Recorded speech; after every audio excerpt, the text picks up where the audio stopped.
السلام عليكم ورحمة الله وبركاته.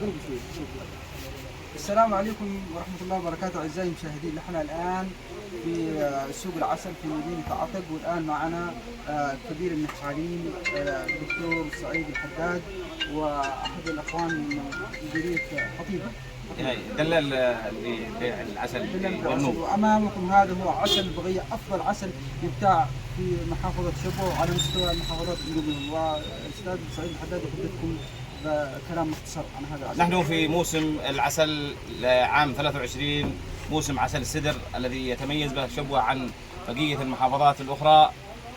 الكميات الجودة عالية وكميات متوفرة في السوق، وكل أودية شبوة أنتجت عسل جيد هذا العام. بردكم صحي إذا استخدمتم هذا العسل في هذا الموسم. هذا بردهم صحي. وكم يبتاع هذا العسل؟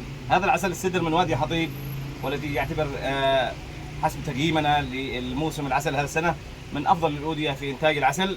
هذا يصل إلى 300 ريال سعودي.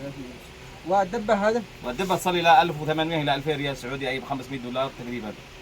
500 ريال سعودي. 500 دولار أمريكي. 500 دولار؟ أيوة. 500,000. 500 دولار يعني ب 2000 ريال تقريبا، 2000 ريال سعودي. 2000 ريال سعودي. جودة عالية. يعتبر العسل جودة مواصفات عالية جيدة، ويصلح لمرضى السكر، يصلح لجميع الحالات. هل من وديان صحيحة؟ يعني جميع العسل اللي متواجد هنا من جميع أودية شبوة. وادي شبوة.